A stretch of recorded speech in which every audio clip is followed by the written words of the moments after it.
You ever notice how there's one word that everyone uses to describe most mainstream media? The liberal media. Liberal media. Liberal media. Liberal media. Liberal media. Trump supporters accuse journalists of liberal bias for fact-checking a presidential debate. In Springfield, they're eating the dogs. Julian Assange calls out liberal bias in institutions that intimidate whistleblowers as he pleads guilty to journalism. And just about every English language headline covering war in the Middle East wears a US-centric liberal bias on its sleeve. And honestly, it's pretty nice that in these divisive times, the MAGA faithful, the woke socialists, and even the nice liberals can all agree on something. But it begs the question, do we actually know what liberal means? You keep using the word.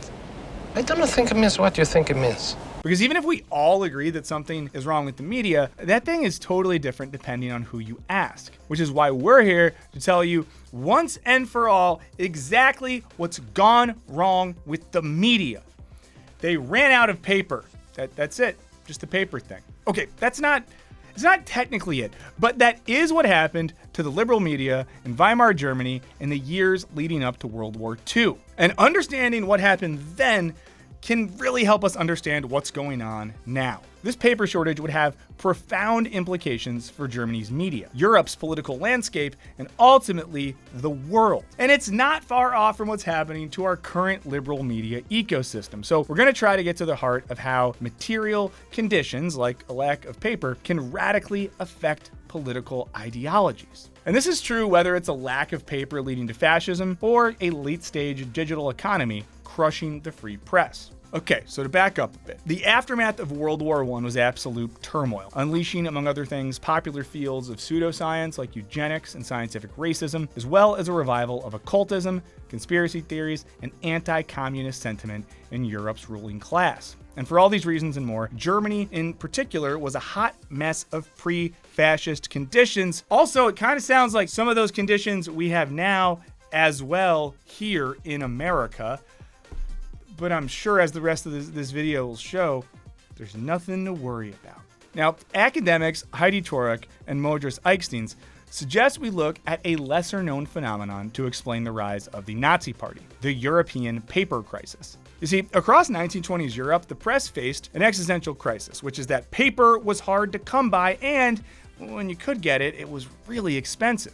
Torek writes, publishers proclaimed the death of news not because nothing was happening, but because there was insufficient paper to print newspapers. And when there's a shortage of a material in any given industry, the price goes up while the number of businesses trading in that material goes down. Now, bigger publishers could weather the storm, but German journalists at the time worried about the impact the shortage would have on the country's then remarkably plural and decentralized media landscape. At the time, there was a paper for every political flavor. You had socialist papers like Die Rote Fahne, liberal papers like Vossische Zeitung, as well as, lots of right-wing publications, some of which you may have heard of, like Der Stürmer. And Germans, shout out to you, sorry for butchering your language, but it's like you had a couple oopsies historically, so maybe this is mine. And this broad range of voices might seem good on paper. See what I did there? Yeah, it felt bad for me too. That's the last pun I ever make, I promise. If I ever make a pun again, you can come to my house and slap me in the mouth. But it meant that each publication had a pretty small circulation, with less than 1% of newspapers selling more than 100,000 copies a year.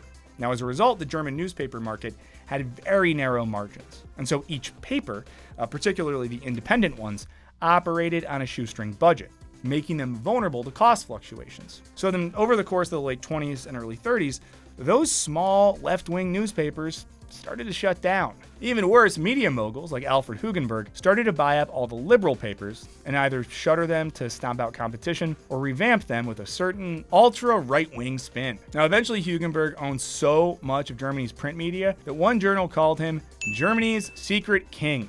He still probably would have been better than the other guy. As hundreds of German newspapers closed or were bought up, the anti-Semitic ultra-nationalist sentiment that had once been only a corner of the market became ubiquitous. By the time the Nazis took power in 1933, much of their work restricting the press had been done for them. During Hitler's rule, the number of newspapers was reduced to little over 1,000, and both as a response to the continuing paper shortage and as an effective means of controlling the narrative, the number of pages on those newspapers was reduced to 8, and then 4, and then 2. I don't know, guys. If you can't say it in 2 pages, is it worth saying? These days, we don't tend to think of the press other than maybe print as exposed to material cost, paper and ink and stuff. But we can apply the lens of material and production cost to our own contemporary news outlets. We just gotta look at costs like web hosting and their staff and legal, so on. Because while the modern US is not exactly the same as Weimar Germany, I mean, for one, they had free healthcare, there are still plenty of parallels. Now, following the banking collapse in 2008 and the global pandemic in 2020, smaller news outlets in the US have taken hit after hit, with print publications dramatically reducing the number of staff and local radio and TV stations going under or getting bought out. Today, a fifth of Americans live in so-called news deserts, where access to reliable local news simply does not exist. And as you can imagine, this is not great for democracy. So this is how liberty dies. And it's not just a US problem. Over in the UK, the Charitable Journalism Project found a rapid decline in local newspapers, leading to corruption and local council politics going unreported. Material realities like these have repercussions which can culminate in very real and measurable shifts in social division and ideology. Who is running the government right now? President Trump. He's running the government. And the military. And he's running the military. So we should blame him for what happened in Afghanistan. No. I mean, consider how by the end of World War II, the German media landscape had fallen so far from plurality that it had just become a hollow parody of its former self. All the left-wing and liberal publications were gone, and many of the leaders were imprisoned or killed. People like Hugenberg had a near monopoly on publishing, thanks to his willingness to print propaganda. It's almost like printing and saying propaganda can make you wealthy and successful.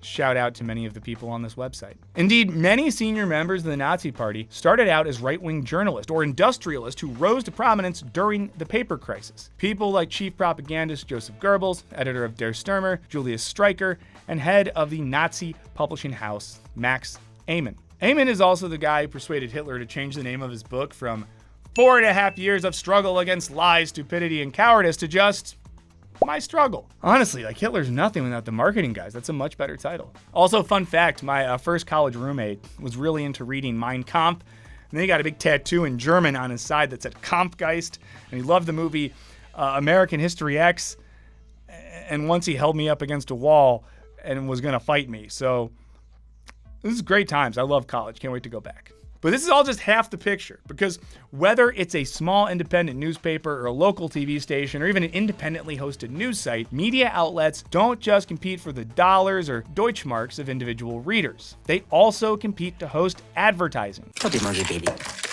And advertising has a massive effect on media consolidation. Businesses want to place their ads in the most popular outlets, and this leaves small outlets at a disadvantage. And as was the case for leftist newspapers in pre-war Berlin, if the publication is also actively anti-capitalist, well, that's not going to help. I mean, sometimes you guys get mad at us for being like, "How you said an anti-capitalist thing, but you're on YouTube and you have an ad."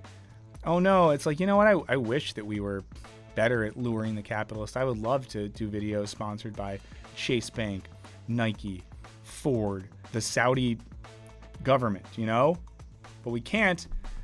And that's why later in this video, I'm going to try to get you to join our Patreon.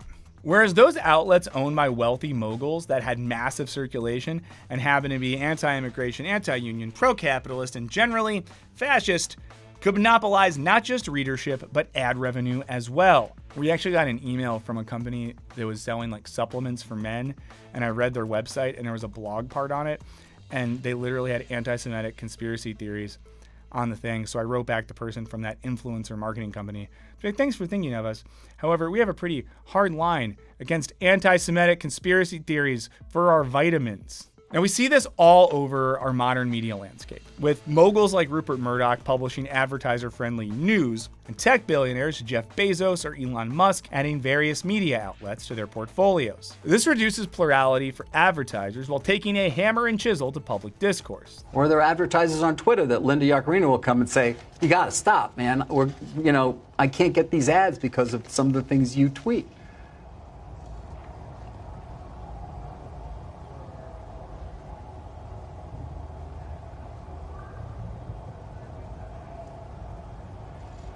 Also, guys, just a quick note that since we filmed this video, Jeff Bezos decided to not let the Washington Post, which he owns, endorse a presidential candidate. But what does this all have to do with our contemporary liberal media. Because even when rich dudes take over platforms, it's not like we're back in Weimar Germany, right?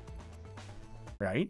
Okay, let's start by taking a look at this article titled 60 Minutes Rejects Donald Trump's Accusation the Show Edited Kamala Harris Interview. Now, if you're just reading this headline, you'd probably come to the conclusion that 60 Minutes didn't edit Kamala Harris's interview. But if you happen to be looking at a headline from a different source covering the same story, you might read something like 60 Minutes officially announces, yes, we edited the Harris interview and we're proud of it. And then you'd come to the opposite conclusion. How is this the case? Well, many media organizations prioritize clicks over clear, accurate information, focusing on sensational stories and controversies instead of substantive discussions or reducing complex voting issues to simple sound bites. Now, that article we just shared, I found it on Ground News, which is where I read my news every day. They're also the sponsor of today's video. Their app and website pulls stories from across the globe into one place, giving us the full picture on every story. This particular story has been reported by over 100 sources, and we can see where each one leans politically using the bias distribution chart. You can also check the factuality rating, which scores the reliability of reporting, and even see who owns each source. Now, these factors shape how stories are framed, letting you compare how bias impacts coverage like we saw in the articles mentioned earlier. Now, one of my favorite features of Ground News is their blind spot feed, which highlights stories that are disproportionately reported by either side of the political spectrum. And checking this out is super enlightening, as it really helps me step outside of my own bubble and discover stories I wouldn't see otherwise, because, I do sometimes hang out in my own little corner of the internet, which can be kind of an echo chamber. Now, if you want to check this out for yourself, head over to ground.news/wisecrack to give it a try. Right now, they're having their biggest sale of the year, and you can get 50% off the Vantage plan. This gives you unlimited access to all of these features just in time to navigate an important election season. I think Ground News is doing important work, and I really hope that you'll check them out. But for now, let's get back to the show. To better understand what's going on with today's media, we got to figure out what the liberal press is supposed to be in the first place, because there's a rich history of journalists holding ethical standards. With a single headline, I can make or break a resident's belief in their city council, their school board, their neighborhood, or the fundamental reason they moved to a community. And they do this by keeping the advertising and business department away from the newsroom, the famous separation of church and state. But this golden rule of best journalistic practice has long been called into question. I do not respect the SEC. Most famously in the seminal work, Manufacturing Consent: The Political Economy of the Mass Media by Edward S. Herman and Noam Chomsky, first published in 1988. They identified an underlying issue with the idea that an institution can separate its profit motives from its ethical motives. Namely, it can't. Or at least, as Herman and Chomsky argue, if we look at the history of the press, it increasingly doesn't. They point to the example of Britain's Daily Mirror. Up until the 1970s, the then independently owned Mirror frequently published pro-union and anti-capitalist sentiments. But after its takeover by media conglomerate Reach plc, its stance on capitalism became a lot more forgiving, even going blue for a day in 1996 as a tie-in with Pepsi Cola. Herman and Chomsky point out how economic considerations are incompatible with best journalistic practice. After all, you can't have journalists embedded everywhere in the world just on the off chance a story will break, so in order to use their cost wisely, outlets focus on places like the White House or 10 Downing Street and become dependent on press access. In case you don't know what 10 Downing Street is, that's not where you stand to catch the train to Hogwarts. That's where the British Prime Minister lives. It's kind of underwhelming compared to the White House, if I'm honest, but I respect the humility of that position. But I guess they live in a small house, because then there's the king, who doesn't do anything, who has like 100 houses. Shout out the monarchy. And this isn't a power that the state is afraid to leverage. In 2019, the Trump administration revoked the press passes of a significant chunk of journalists because they just decided they hadn't spent enough time at the White House. You are fake news. And the relationship between the political establishment and the journalists who have access to that establishment becomes complex. Chomsky says it himself. How can you know that I'm self-censoring? How can you know that you're journalists self-censoring? I'm sure you believe everything you're saying. But what I'm saying is if you believe something different, you wouldn't be sitting where you're sitting. And since Herman and Chomsky first made this argument, these problems have only gotten worse. Media conglomerates have swallowed one another. Jeff Bezos bought the Washington Post. In 2023, more than 21,400 media jobs were lost, the highest since 2020, which in turn was part of a death spiral in print journalism that's been going on for a long time. And public confidence in the media is at a record low, with adults under 30 about as likely to trust social media as they are the mainstream media. Now, it seems like this has more to do with the effect of a profit motive than an ideology. How would the bookkeepers like to be suddenly unemployed? But that still doesn't explain why so many different people agree that liberal is the word which best describes the dwindling media landscape. And to understand that, we're gonna need to consider the multiple meanings of liberalism and how those different meanings can just sort of talk past each other and even contradict each other. Now, probably the most common definition of liberal is a catch-all term for those on the left side of the political spectrum, i.e., if you're not a Republican, you're a liberal. If you're not alpha, you're a liberal. If you're not jacked, you're a liberal. If you're not whatever I'm not, you're a liberal. Republican and conservative critiques of liberalism usually have to do with overtaxation, overspending, focus on identity politics, and in general attacks on the social fabric. This vision of the media is one which hates the nuclear family but loves a good drag brunch. But many on the left would reject this definition because historically, the liberal media was a reference to classical liberalism. Now, this is a social movement that took place during the Enlightenment, which was in opposition to the monarchy. It was fighting against religious institutions, championing the sciences, and embracing democracy. And this sort of liberalism is best understood in its historical context because it constitutes a bunch of ideals that we now just sort of take for granted as normal and inalienable stuff. These are things like private property, individual liberty, and yes, Elon, even freedom of speech. The liberals did that. The horrible, brainwormed liberals did that. Now, if you've watched this channel before, you've heard the term neoliberal. Now, this does not refer to a sort of media that's unplugged itself from the matrix. In fact, the defining feature of neoliberalism is an extension of the concept of freedom to the market and the embrace of free market solutions to all social demands. So let's say you're running a small liberal democracy in Europe and there's some inefficiencies in your health service or your public transit or something. So you turn to the market instead of the state, and the theory goes that market forces will produce an efficient and affordable solution without all that government interference and bureaucracy. Now, when applied to the media, to say that it's neoliberal means both that issues with modern journalism should be solved by market forces, if it's too expensive to have a newsroom full of writers, just pay some freelancers or something, and that the market can affect editorial decisions. You gotta cover topics that make advertisers and powerful people happy and avoid issues that might piss them off. So it seems like by most definitions of liberal, the colloquial model, the classical model, and the neoliberal model, that the modern media really does fit the part. Now, while it's not necessarily out to get conservatives, they do operate with ideologically liberal assumptions. Democracy is good, free speech is nice, racism is bad. And many of these ideas come from classical liberalism. Under this view, human reason can be used to offer an almost objective account of reality. But the modern liberal media also falls into a neoliberal paradigm in which one legitimate, democratizing power is the market. And objectivity often reflects economic reality more than some Enlightenment conception of truth. Now, because of this, folks like Herman and Chomsky think that all liberal media, as we currently know it, is destined to fail. Wonder what Chomsky thinks about YouTube channels. Are we gonna be okay? Hey Gnome, let us know in the comments. What if this sort of liberal objectivity isn't just a dubious goal for the media, but a downright impossible one? After all, media doesn't exist in a vacuum, dispassionately documenting the comings and goings of mankind at a far remove from society. Now, the media is a human project with its own cultural and ideological shortcomings. And unlike a precise science, it'll always involve a level of human subjectivity and interpretation from specific people in specific circumstances. And this makes some idealized, objective, liberal press something of a fantasy. But in the same way that the media is not an external static object, it's also not the mere sum of its important sounding titles and acronyms. Now, the media it's an idea. And to understand this, let's go back to Europe during World War II, because if you had a time machine, you'd probably say, let's go back to Europe during World War II. Now, by the middle of the war, German forces and their collaborators occupied most of continental Europe, which led to the same collapse of national media in France, Belgium, the Netherlands, Poland, and more. But that did not spell the end of journalism.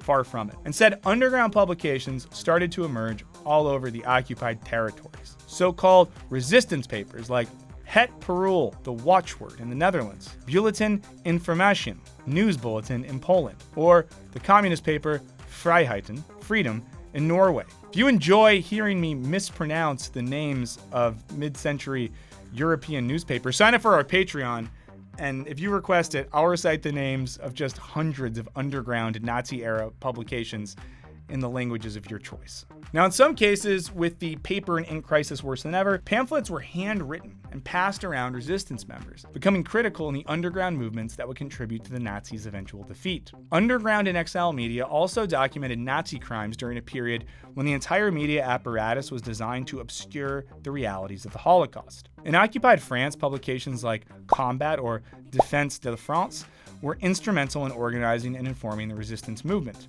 and later the entire electorate, on the precarious project of new government formation. Some of these underground papers, like Watchword for the Dutch, became dominant mainstream publications before succumbing to market forces in the 90s, just as Chomsky and Herman predicted. There's an important historical lesson from the European paper crisis. Having a small pool of very powerful media voices tends towards totalitarianism. But what can we learn from the underground, exiled, and sometimes even handwritten propaganda of the resistance? Well, it's possible that in our hyper-online ecosystem, underground publications, or something like them, already exist. It may be that you choose to get your Gaza coverage from Al Jazeera, or your UK election coverage from Owen Jones' Twitter. Or hey, maybe you have a favorite streamer that lets you know what's going on in the world, and that all of this is sort of like a digital version of distributing Défense de la France in the war-torn streets of Paris. Now, it's probably not surprising that one of the defining traits of the post-truth era is people seeking facts from alternative sources,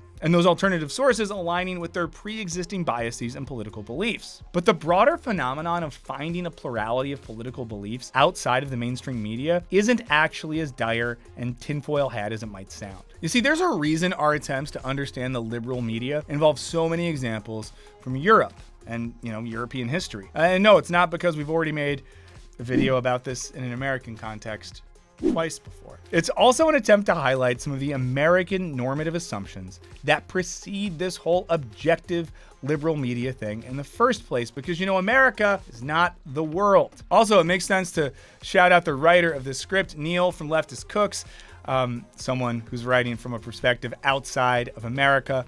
They're on a great channel, so please do check the link in the description to see the rest of their work. So even if we look at a media culture that's similar to America's, like the British press, turns out they still have really different assumptions underlying their journalistic practices. After World War II, critics of the British press, including George Orwell, were loud and clear in their rejection of sensationalism and dishonesty. But what they weren't interested in was establishing a general objective set of standards. They did not want what we might call an objective or unbiased press. What they wanted was a lot of voices and a lot of transparency. In fact, as Britain's Independent Regulatory Press Council said in 1958, the council should not be expected to declare what are the exact facts or the soundest opinions. All it can hope to do is to decide whether or not a newspaper has spoken its mind fairly and honestly. A conservative paper may express one opinion and a socialist paper the precise opposite, and it may be said that both cannot be correct. Nevertheless, both have the rights to say what they believe. Now, we're definitely not saying that the British press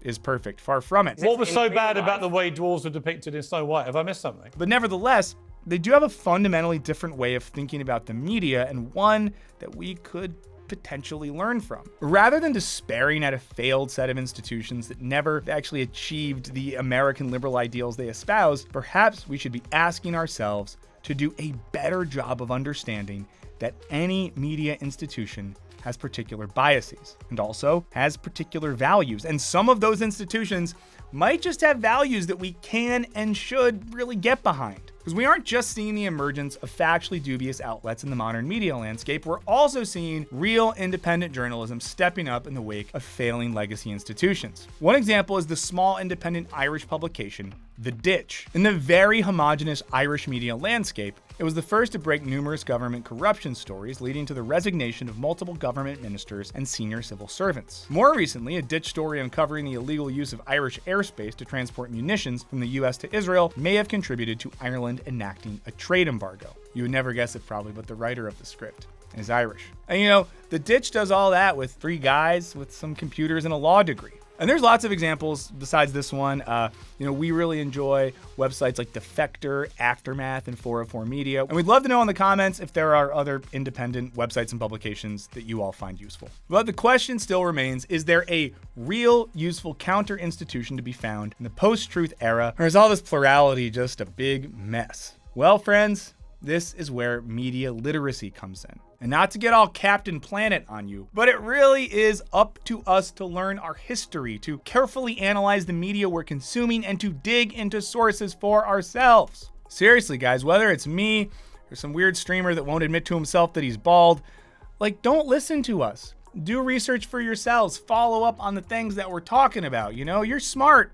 You're smart more than you think you are, you know, so do the work. You know, it's not as much fun as reading a headline and immediately posting the story to get rage clicks, but it's way less likely to lead us to repeat a period of history that was, by many accounts, the absolute worst. But please, let us know what you think right down there in the comments.